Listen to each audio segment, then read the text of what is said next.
نحمده ونصلي على رسوله الكريم. مرشد عمر مولا عمر،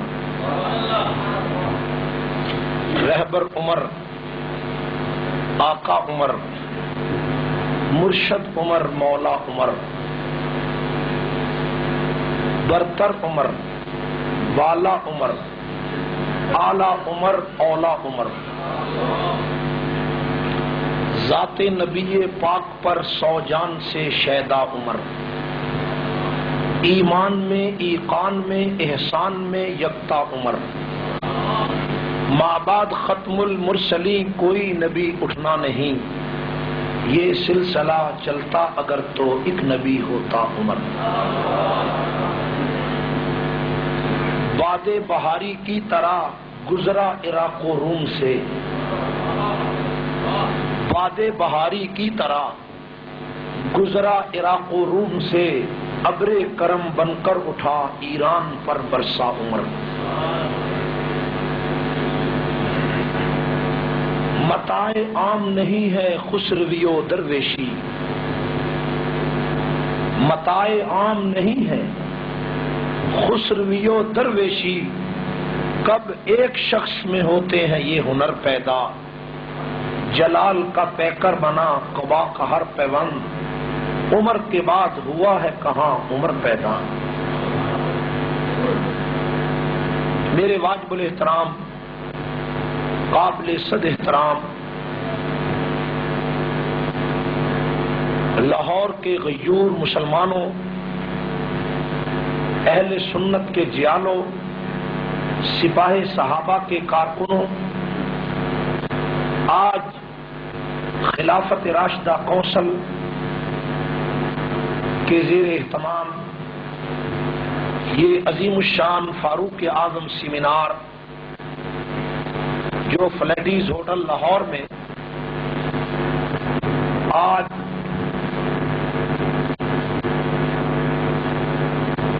نہایت تجھ کو احتشام سے 11 جون 30 ذوالحج 1994 کو شام کو جو فلیڈیز ہوٹل لاہور میں آج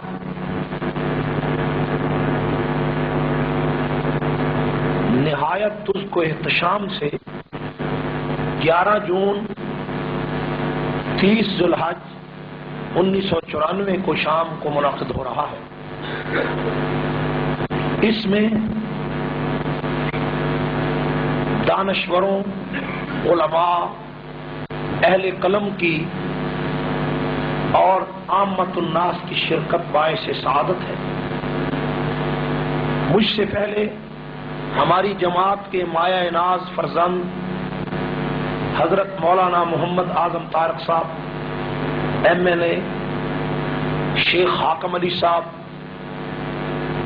اور دیگر علماء اکابرین نے نہایت خوبصورت انداز میں خلیفہ ثانی کے بارے میں اپنے خیالات کا اظہار کیا. مجھے منتظمین کی طرف سے کہا گیا ہے کہ میں بھی خلیفہ راشد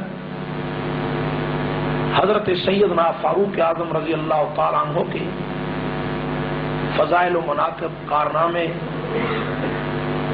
اور ان کی سیرت و کردار پر روشنی ڈالوں. میرے بھائیوں، حضرت فاروق اعظم رضی اللہ تعالیٰ عنہ بڑی لمبی گفتگو مختلف انداز میں ہو سکتی ہے. کانفرنسوں اور جلسوں کے انداز سے ہٹ کر میں چند ضروری باتیں خلیفہ راشد کے بارے میں عرض کرنا چاہتا ہوں. میرے بھائیوں، دنیا میں بڑے بڑے حکمران آئے جنہوں نے اپنے اپنے ادوار حکومت میں ایسے طرزہائے حکومت کا مظاہرہ کیا کہ جس سے پوری کائنات روشن نظر آتی. لیکن حکومت و خلافت کے باب میں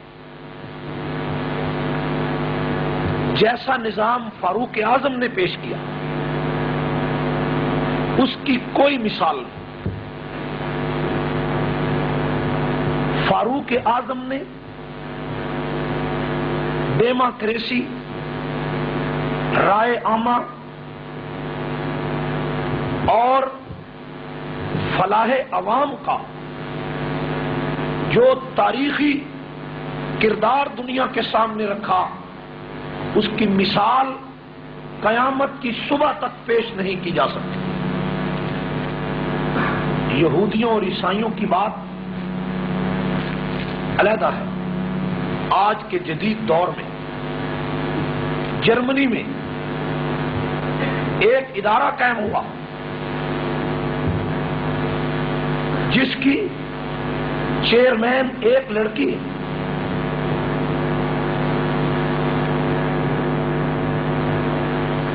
اور اس لڑکی نے بڑی عجیب و غریب ایک تنظیم بنائی، نیشنل ریسرچ لبرل کمیٹی۔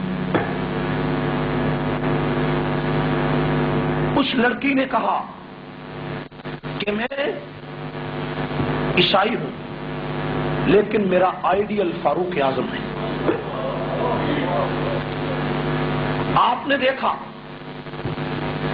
کہ امریکہ سے ایک کتاب ہر سال چھپتی جس کا نام ہے دی 100، 100 بڑے آدمی،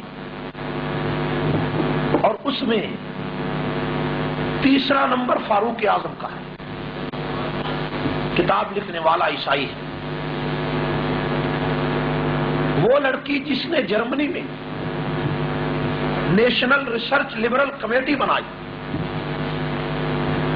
اس لڑکی نے اپنی لائبریری میں 7000 بکس، 7000 کتابیں جمع کی ہیں 1400 سال سے مختلف زبانوں میں، جو حضرت فاروق اعظم پر لکھی گئی۔ اس لڑکی سے گزشتہ سال ایک مذاکرہ فرانس کے ایک دانشور نے کہا کہ فاروق اعظم تمہارا آئیڈیل کیوں ہے؟ تو اس لڑکی نے جواب دیا، جب سے یہ دنیا بنی ہے آزادی اور نیچرل لبرلزم اور انسانی حقوق کی پاسداری پر فاروق اعظم سے بہتر انسان اس دنیا میں پیدا نہیں۔ وہ ایک کرسچن لڑکی، اس سے پوچھا گیا کہ یہ بتاؤ تمہیں عمر فاروق کی کس چیز نے سب سے زیادہ متاثر کیا؟ تو اس لڑکی کا جواب، جو مختلف انگریزی کے اخبارات میں چھپا، جس سے عیسائی دنیا میں تہلکہ مچ گیا، جس کو احمد دیدات عالم اسلام کے عظیم مفکر نے امریکن ٹیلی ویژن پہ نشر کیا،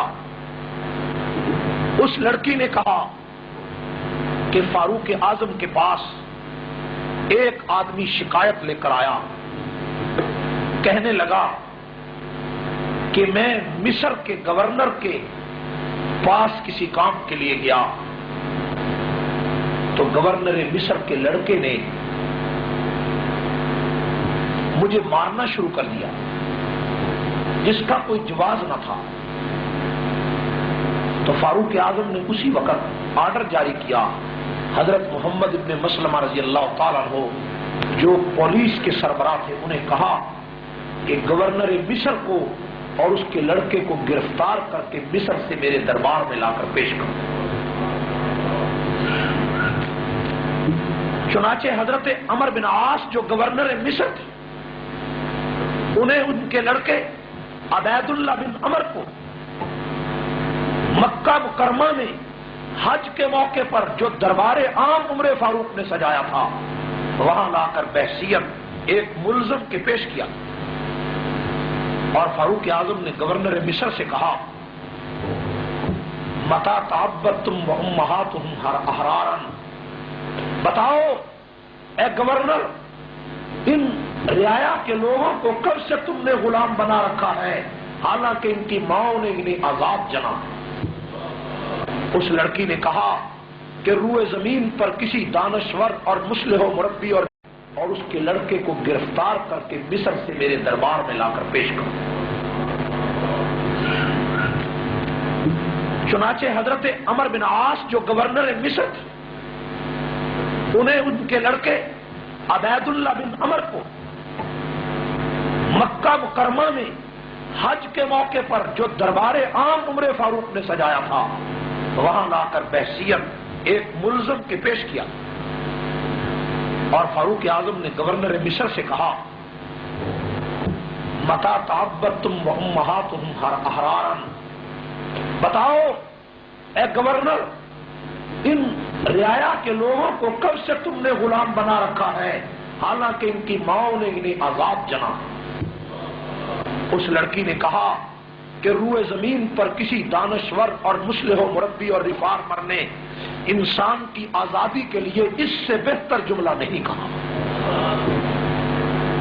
کہ تم ایک غریب آدمی کو اس لیے مارتے ہو کہ تم بڑے منصب پہ ہو۔ اس لڑکے کو کھڑا کر دیا گیا چوک میں، اور فاروق اعظم نے اسے بدو سے کہا کہ تم بدلہ لو، جتنے کوڑے تمہیں مارے گئے اتنے ہی کوڑے مارو۔ میرے بھائیوں، یہ ہے انسانی آزادی کا وہ تصور جو فاروق اعظم نے کائنات کے دشت پہ پیش کیا۔ کتنے لوگ دنیا میں آئے، میں نے روسو کو پڑھا ہے، ویدرک اور شکسپیئر،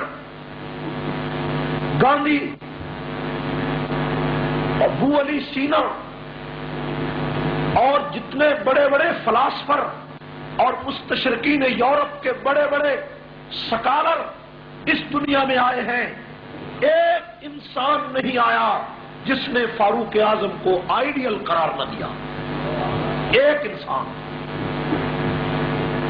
عیسائی ہو، یہودی، سکھ ہو۔ میرے بھائیوں، فاروق اعظم کے اس طرز عمل سے پوری دنیا میں ہلچل مچ گئی تھی کہ جب فاروق اعظم نے رضی اللہ تعالیٰ عنہ نے ایک گورنر کو لکھا تھا کہ تم خراسان کی بستیوں میں عیسائی بستیوں کا دورہ کرو اور ان سے فدیہ وصول کرو۔ گورنر نے فدیہ وصول کیا اور عیسائیوں کے دروازے کھٹکھٹائے اور کہا کہ تم پر فدیہ واجب ہے، لیکن 6 مہینوں کے بعد جب فاروق اعظم نے خراسان کی فوجوں کو واپس بلایا تو گورنر کو خط لکھا کہ چونکہ یہ فدیہ 1 سال کا لیا گیا تھا اور تمہیں میں 6 ماہ کے بعد واپس بلا رہا ہوں، 6 ماہ تک تم نے اس قوم کی حفاظت کی ہے، اب 6 ماہ تک حفاظت آئندہ نہیں کر سکتے، اس لیے کہ تم نے قیصر روم کی لڑائی میں جانا ہے، تو 6 مہینے کا جو واپس نصف فدیہ ہے وہ ان کے دروازے کھٹکھٹا کر ان کو واپس کرو۔ اور جب وہ گورنر ان عیسائیوں کے دروازے پر فدیہ واپس کرنے گیا تو عیسائیوں کی آبادی گھروں سے باہر نکل آئی اور انہوں نے کہا کہ اے عمر، اے گورنر، آج یہ دنیا اس لیے قائم ہے کہ عمر جیسا عادل اس دنیا میں حکمران ہے۔ اگر ہمارے عیسائیوں کا کوئی آدمی حکمران ہوتا تو انصاف کا یہ نمونہ پیش نہ کر سکتا۔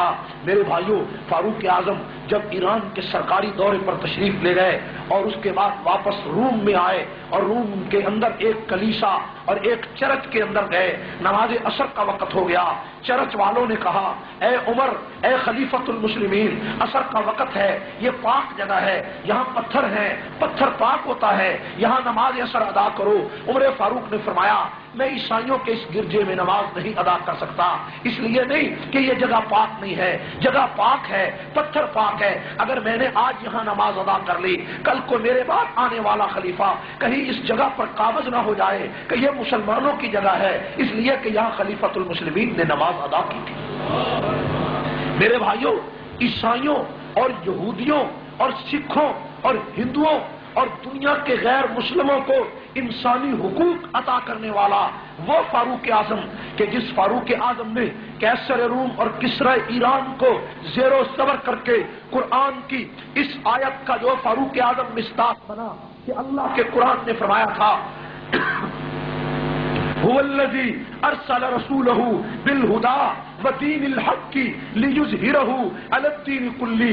اے میرے پیغمبر صلی اللہ علیہ وسلم، تیری دنیا میں آمد کا مقصد ہے کہ پوری دنیا کے دینوں پر اسلام کا غلبہ ہو، یعنی رسول اللہ صلی اللہ علیہ وسلم کی آمد کا مقصد غلبہ اسلام تھا۔ میرے بھائیوں، یہ غلبہ اسلام کیسے ہوا؟ اس کا آغاز پیغمبر کے دور میں ہوا اور اختتام فاروق اعظم کے دور میں ہوا۔ کیسر روم کون تھا؟ عیسائیوں کا بادشاہ تھا، کسرا ایران اور مجوسیوں کا بادشاہ تھا، اور دنیا کے سارے اہل کتاب یہ کیسر روم کے ماتحت تھے، اور سارے بت پرست یہ ایران کے ماتحت تھے۔ دنیا کی یہ دو بڑی سلطنتیں تھیں، جس طرح آج امریکہ اور کچھ عرصہ پہلے روس کی طاقت تھی، اس طرح دو بڑی سلطنتیں تھیں حضور کے دور میں، ایک امریکہ، ایک روم اور ایک ایران کی طاقت۔ ان دونوں کو زیر و زبر کرنا گویا کہ ساری دنیا کو زیر و زبر کرنا تھا۔ شاہ ولی اللہ رحمۃ اللہ علیہ نے ازالۃ الخفا میں لکھا ہے کہ حضور علیہ السلام نے کیسر روم اور کسرا ایران کا مقابلہ کرنے کا آغاز کیا، لیکن قرآن یہ کہتا ہے کہ اے پیغمبر، تیری آمد کا مقصد ہے کہ اسلام کا غلبہ پوری دنیا میں ہو، لیکن اس غلبے کا آغاز تو نبی کے دور میں ہوا، اختتام پیغمبر کے دور میں نہیں ہوا، بلکہ اختتام بعد میں ہوا۔ میرے بھائیوں، اسی لیے شاہ ولی اللہ فرماتے ہیں کہ رسول اللہ صلی اللہ علیہ وسلم کی نبوت کا جو دور ہے وہ 30 سالہ دور نہیں ہے، بلکہ 53 سالہ دور ہے۔ ایسے دور ہے کہ 30 سال تک حضور دنیا میں، 23 سال تک حضور دنیا میں حیات رہے۔ 23 سال آپ نے آرڈر کر دیا کہ روم فتح کرو، ایران فتح کرو، کسرا فتح کرو، خراسان فتح کرو، افریقہ فتح کرو، لیکن اس پر عمل درآمد کرنے والا ابو بکر صدیق تھا، عمر فاروق تھا، عثمان غنی تھا، علی المرتضیٰ تھا۔ اس پر عمل درآمد کرنے کا جو دور تھا وہ بھی حقیقت میں نبوت کا دور تھا، وہ بھی حقیقت میں پیغمبر کا دور تھا کہ آغاز نبی نے کیا تھا، اختتام فاروق اعظم نے کیا تھا، کام نبی نے شروع کیا تھا اور اختتام عمر فاروق نے کیا تھا۔ تو اسی طرح اس آیت کی روشنی میں هو الذی ارسل رسولہ بالہدی ودین الحق، کہ پوری دنیا کے دینوں پر غلبہ اسلام کا ہو، یہ مقصد نبوت کا تھا، اور اس مقصد کی تکمیل کے لیے اللہ نے جب نبی کو دنیا سے اٹھایا تو اس تکمیل نبوت کے مقاصد کے لیے اللہ نے ابو بکر کو کھڑا کر دیا، پھر عمر کو کھڑا کر دیا، پھر عثمان کو کھڑا کر دیا، اور کھڑا کرنے کے بعد اللہ تعالیٰ نے فاروق اعظم سے وہ کام لیا جس کام کے لیے محمد مصطفیٰ کو بھیجا تھا، فاروق اعظم سے وہ کام لیا جس کے لیے اللہ نے پیغمبر دو جہاں کو کائنات میں بھیجا تھا۔ وہ کام کیا تھا کہ پوری دنیا کے دینوں پر اسلام کا غلبہ ہو۔ جب روم فتح ہوا، عمر فاروق کے ہاتھوں روم فتح ہوا، تو روم کے ماتحت 40 ملک تھے، وہ 40 کے 40 ملک اسلام کے حلقے میں آ گئے۔ اور جب ایران فتح ہوا اور اس کے تابع 70 دنیا کے ملک تھے، وہ 70 ملک بھی اسلام کے زیر نگی آ گئے۔ تو گویا کہ روم کو فتح کر کے عمر فاروق نے روم کے بازاروں پہ اسلام کو غلبہ دیا، ایران کو فتح کر کے ایران کے چوکوں میں اسلام کو غلبہ دیا عمر فاروق نے مقصد پورا کیا محمد مصطفیٰ کا، جس کے لیے رسول اللہ دنیا میں تشریف لائے تھے۔ میرے بھائیوں، عمر کو درمیان سے نکال کر اسلام کی تصویر مکمل نہیں ہوتی، اسلام کی صورت مکمل نہیں ہوتی۔ عدل و انصاف کے ایسے واقعات چشم فلک نے کہاں دیکھے ہیں؟ آج حکمرانوں کو دیکھو، آج حکومتوں کو دیکھو کہ ایک آدمی امریکہ کے دورے پر جاتا ہے، 10 کروڑ روپیہ وہاں خرچ کر دیتا ہے، ایک پوری فوج اس کے پیچھے جاتی ہے، جہازوں کے جہاز جاتے ہیں، اور ایک آدمی فرانس جاتا ہے، ایک آدمی جناب علی سارک کانفرنس میں جاتا ہے، وہاں کروڑوں روپیہ خرچ ہو جاتا ہے۔ آئے دن اخبارات میں آپ پڑھتے ہیں کہ فلاں وزیر علاج کے لیے گیا، 70 لاکھ روپیہ وہاں خرچ کرایا، فلاں حکمران گیا 10 کروڑ روپیہ خرچ کرایا۔ اس قوم میں جہاں پر چھابڑی والا روٹی کو ترستا ہے، جہاں ریڑی والا پانی کو ترستا ہے، اسلام آباد کا دارالخلافہ پانی سے محروم ہے، ایسے ملک کے اندر کہ جہاں پر لوگ غربت اور فاقے کی زندگی گزار رہے ہیں، وہاں کا حکمران 10 کروڑ روپے امریکہ کے دورے پر آئے۔ یہ تیرا ملک جس کی آبادی 12 کروڑ ہے اور جس ملک کا رقبہ 2.25 لاکھ مربع میل ہے، لیکن آؤ میں تمہیں ایک ایسا حکمران بتاؤں کہ جس کا ملک پاکستان جیسے 20 پاکستانوں سے، پاکستان جیسے 10 پاکستانوں سے بھی بڑا تھا، 22 لاکھ مربع میل جس کا رقبہ تھا، اور وہ فاروق اعظم دنیا کے ایک بہت بڑے علاقے کو فتح کرنے کے لیے جب مدینہ سے نکلتا ہے تو اس کے پاس کیا تھا؟ کوئی جہاز نہ تھے، کوئی ایئر کنڈیشن کوٹھیاں نہ تھی، اس کے پاس کوئی لشکر نہ تھا، کوئی فوج نہ تھی، اس کے پاس کوئی بہت بڑے بڑے ذخیرے اور آب دوزیں نہ تھی، اس کے پاس کوئی بحری بیڑا نہ تھا، وہ کچھ بھی نہیں تھا۔ ایک آدمی تھا فاروق اعظم اس کا نام تھا، اور وہ فاروق اعظم کھدر کے پرانے کپڑے پہن کے جن پہ 17 پیون لگے ہوئے، اس کے پاس کوئی بیڑی بیڑا نہ تھا، وہ کچھ بھی نہیں تھا، ایک آدمی تھا فاروق اعظم اس کا نام تھا، اور وہ فاروق اعظم کھدر کے پرانے کپڑے پہن کے جن پہ 17 پیون لگے ہوئے تھے وہ بیت المقدس کو فتح کرنے کے لیے جاتا ہے، غلام ساتھ ہے، غلام کا نام اسلم ہے۔ اسلم غلام کیا کہتا ہے؟ یہ بات میں اسلامی تاریخ کے حوالے سے نہیں کہتا، بلکہ میں ایڈورڈ گبن کی وہ انگریزی کی کتاب جس کا نام ہسٹری آف اسلام ہے، جو 22 جلدوں میں فاروق اعظم پر اس نے لکھی ہے اور اسلام کی تاریخ رقم کی ہے، ہسٹری آف اسلام میں ایڈورڈ گبن لکھتا ہے کہ عمر فاروق اتنے بڑے ملک کو فتح کرنے کے لیے جس وقت مدینہ منورہ سے چلتا ہے تو غلام ساتھ ہے، غلام نے مہار پکڑی ہوئی ہے۔ ذرا توجہ کرے، واقعہ آپ نے پہلے بھی سن رکھا ہوگا، لیکن میں اس میں ایک نئی بات آپ کے سامنے لانا چاہتا ہوں کہ عمر فاروق سواری پہ سوار ہے، غلام ساتھ ہے۔ کچھ دور جا کر عمر فاروق نے غلام سے کہا کہ سواری روکو، غلام کہنے لگا شاید امیر المومنین قضائے حاجت کے لیے آ رہے ہیں۔ جب اس نے سواری کو روک دیا، عمر فاروق نیچے آئے، قضائے حاجت نہیں کی بلکہ اس غلام سے کہا کہ اے اسلم یہ مہار میرے ہاتھ میں دے دو، مہار اپنے ہاتھ میں لے لی اور غلام سے کہا تو سوار ہو جا۔ غلام کہتا ہے یہ روایت تو دنیا میں کبھی نہیں ہوئی کہ غلام سوار ہو اور آقا مہار پکڑ کے آ رہا ہو۔ اے عمر امیر المومنین دنیا کیا کہے گی، لوگ کیا کہیں گے؟ عمر نے کہا دنیا جو مرضی کہے لیکن عمر یہ کہتا ہے کہ نوکر سوار ہوگا، آقا پیدل ہوگا۔ میرے بھائیوں، انسانی حقوق کی پاسداری اس سے بہتر بھی کوئی آدمی کر سکتا ہے؟ مکہ مدینہ سے چلے، مدین کی بستی گزر گئی، علاقے خراسان کے گزر گئے، کئی علاقے گزر گئے اور تبوک اور جناب جبیل کی بستیاں گزر گئی، اور اس کے بعد اردن کا علاقہ آیا تو بیت المقدس آیا تو کیا ہوا میرے بھائیوں؟ باری باری فاروق اعظم نیچے اترتے ہیں، اوپر چڑھتے ہیں، نیچے اترتے ہیں، سواری پہ سوار ہوتے ہیں۔ جس وقت بیت المقدس سامنے نظر آیا تو کیا منظر تھا کہ فاروق اعظم کے پھر نیچے پیدل چلنے کی باری تھی، اسلم کے سوار ہونے کی باری تھی۔ فاروق اعظم جب نیچے مہار لے کر چلنے لگے تو اسلم نے کہا کہ امیر المومنین عیسائی کیا کہیں گے، یہودی کیا کہیں گے کہ مسلمانوں کے خلیفہ کو، مسلمانوں کا خلیفہ اتنا بے بس اور لاچار تھا کہ خود پیدل تھا۔ اسلم کہتا ہے میں اس وقت حیران رہ گیا کہ جب عمر فاروق نے جو پاؤں میں جوتا پہنا تھا وہ جوتا ٹوٹ گیا اور عمر فاروق کے ایک ہاتھ میں ایک جوتا پکڑا ہوا ہے، دوسرے ہاتھ میں مہار پکڑی ہوئی ہے۔ انسانی حقوق کی اس پاسداری کو کائنات میں کوئی اس کی نظیر پیش نہیں کر سکا کہ فاروق اعظم کا ٹوٹا ہوا جوتا ایک ہاتھ میں تھا اور ایک مہار دوسرے ہاتھ میں تھی اور غلام سوار تھا، اور بیت المقدس کے اوپر تورات اور انجیل کی کتابیں لے کر لوگ بیٹھے ہوئے تھے، اور قرآن نے اسی فلسفے کو پہلے بیان کر دیا تھا، ذالک مثلہم فی التوراۃ ومثلہم فی الانجیل۔ محمد کے یہ وہ خلفاء ہوں گے جن کی مثال تورات و انجیل میں گزر چکی ہے، جن کا ذکر تورات اور انجیل میں پہلے آ چکا ہے۔ میرے بھائیوں، عیسائیوں نے انجیل کھولی ہے اور اس کے اوپر کیا لکھا ہے کہ جو خلیفہ وقت ہوگا وہ پیدل ہوگا، مہار سوار غلام ہوگا، اور دوسری کتاب میں لکھا کہ فاروق اعظم کی ایسی تصویر ہوگی، پرانے کپڑے ہوں گے، ہاتھ میں جوتا ہوگا۔ آپس میں اختلاف ہو گیا، پڑھنے والوں کا اختلاف ہو گیا، کسی نے کہا پیدل عمر ہے، کسی نے کہا سوار عمر ہے۔ حضرت عمر فاروق کے ہاتھ میں جوتا تھا۔ اسلم نے کہا امیر المومنین خدا کا واسطہ دے کر کہنا چاہتا ہوں کہ آپ کے ہاتھ میں جوتا ہے اور مہار ہے، یہ دشمن کیا کہے گا کہ اس نوکر کو، اس غلام کو کوئی سلیقہ نہ آیا، خدا کے لیے آپ نیچے سے اوپر آ جائیں۔ عمر نے کہا کہ باری تیری سوار ہونے کی ہے، عمر کی پیدل چلنے کی ہے، عمر کو یہ پرواہ نہیں دنیا کیا کہے گی، عمر یہ سوچتا ہے تیرا پیغمبر کیا کہے گا۔ میرے بھائیوں، فاروق اعظم پیدل، لیکن جب وہاں پہنچے تو کیا ہوا؟ بڑے بڑے عیسائی اور بڑے بڑے ان کے بشپ اور پادری آگے بڑھے، اعظم سے ملاقات ہوئی اور ملاقات کر کے چابیاں بیت المقدس کی فاروق اعظم کے ہاتھ میں دے دی۔ فاروق اعظم نے فرمایا کیا بات ہے؟ کہنے لگے ہماری کتاب میں لکھا ہے کہ مسلمانوں کا جو دوسرا خلیفہ ہوگا جب وہ آئے گا تو اگر تم نے اس سے لڑائی لڑی تو تمہارا بیج ختم ہو جائے گا، اس لیے چابیاں اپنے ہاتھوں سے تمہیں دے رہے ہیں۔ فاروق اعظم اندر چلے گئے، توجہ فرمائیں، فاروق اعظم اندر گئے، فاروق اعظم نے سجدہ شکر ادا کیا۔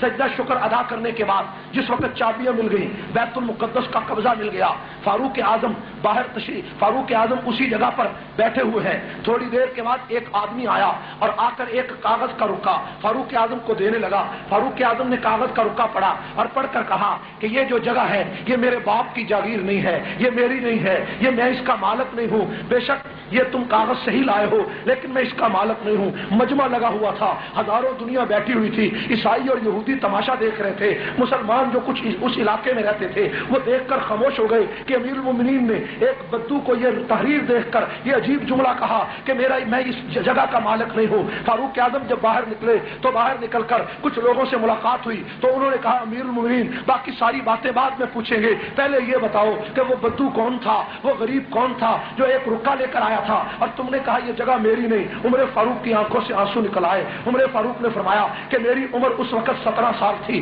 جب میرا والد اس بستی میں اس علاقے کے اندر بکریاں چرانے آیا اور عمر بھی اس کے ساتھ تھا۔ میں سارا دن بکریاں بیت المقدس کی بستیوں میں چراتا اور شام اور دوپہر کو آ کر اس بیت المقدس کی دیوار کے نیچے جہاں سایہ ہوتا لیٹ جاتا۔ ایک دن میں لیٹا ہوا تھا کہ میں نے دیکھا تھوڑی دیر کے بعد جب میری آنکھ کھلی تو ایک آدمی میرے پنڈلی سے کپڑا ہٹا کر میری پنڈلی کو دیکھ رہا ہے، پنڈلی کو دیکھتا ہے، کبھی میرے چہرے کو دیکھتا ہے۔ فاروق اعظم کہتے ہیں جب میں اٹھ بیٹھا تو کہنے لگا اے نوجوان تیرا نام کیا ہے؟ میں نے کہا میرا نام عمر ہے۔ تیرے باپ کا نام کیا ہے؟ کہنے لگا باپ کا نام خطاب ہے۔ جب یہ میں نے کہا تو تھوڑی دیر کے بعد وہ کاغذ لے آیا، کاغذ لا کر کہتا ہے اے عمر اس کاغذ پہ لکھ دو کہ جب میری حکومت اس علاقے میں آئے گی تو یہ جگہ میں تجھے دے دوں گا، یہ بستی تجھے دے دوں گا، یہ خطہ تجھے دے دوں گا۔ عمر کہتے ہیں میں نے جان چھڑانے کے لیے اسے لکھ دیا کہ میری حکومت کہاں آئے گی، میری حکومت کون لائے گا، میری حکومت یہاں کیسے آئے گی۔ میں نے لکھ دیا کہ جب میری حکومت ہوگی میں یہ جگہ تجھے دے دوں گا۔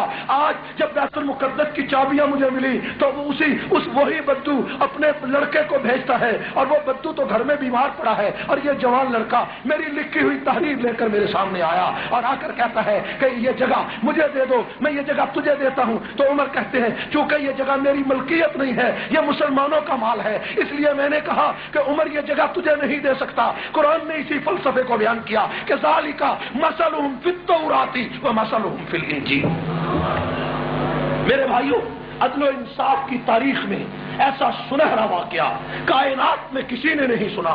آج عیسائی اور یہودی کیا کہتے ہیں؟ یہودی اور عیسائی کہتے ہیں کہ دنیا میں ایک عمر اور آ جاتا تو پوری دنیا میں ظلم کا نام و نشان مٹ جاتا۔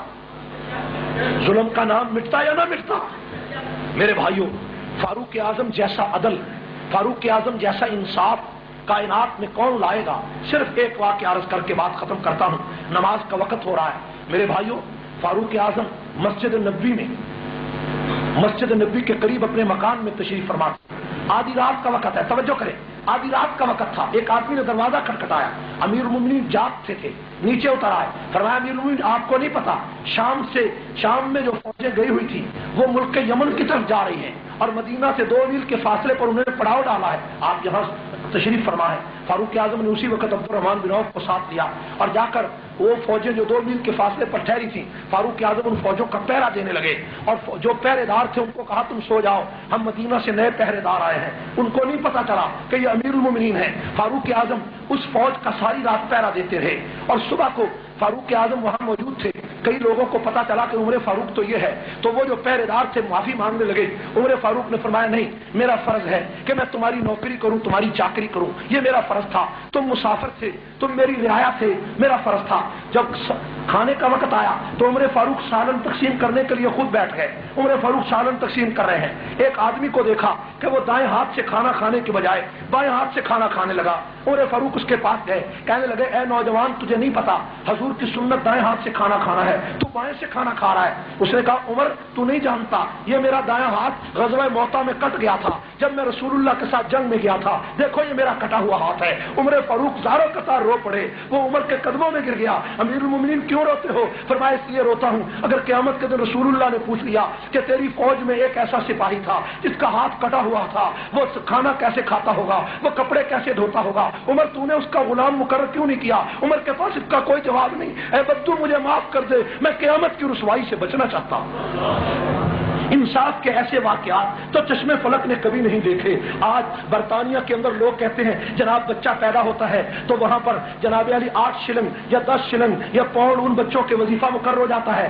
آپ دیکھتے ہیں کہ برطانیہ میں بچہ پیدا ہوتا ہے وظیفہ مقرر ہو جاتا ہے، لوگ خوش ہوتے ہیں جناب عیسائیوں کا یہ کارنامہ ہے۔ عیسائیوں کا کارنامہ نہیں، یہ قانون فاروق اعظم نے بنایا تھا۔ میرے بھائیوں انسانی فلاح و بہبود کا ایک ایک قانون پوری دنیا میں فاروق اعظم نے بنایا. سرائے عمر فاروق نے بنائی, مسجد عمر فاروق نے بنائی, فوج عمر فاروق نے بنائی, چوکیاں عمر فاروق نے بنائی, پہرے دار عمر فاروق نے بنائے, رعایا کو ایک ایک آدمی کے گھر جا کر پوچھنے کا پورا طریقہ سلیقہ عمر فاروق نے بنایا, گورنروں کو نوکر عمر فاروق نے بنایا, قاضیوں کو غلام عمر فاروق نے بنایا, وزیروں کو غلام عمر فاروق نے بنایا. لاؤ پوری کائنات میں کتنی حکومتیں بدل گئی, ایک حکمران ایسا بتاؤ کہ جو بیوہ عورت کا دروازہ کھٹکھٹا کے کہے کہ اے اماں میں تیرا نوکر تیرے دروازے پہ آیا ہوں, اور جب ساری رات اس کے لیے لکڑیاں اور چارہ ڈھوتا رہا, صبح کو پتا چلا کہ دنیا کا خلیفہ یہی فاروق اعظم. ایسا کوئی انسان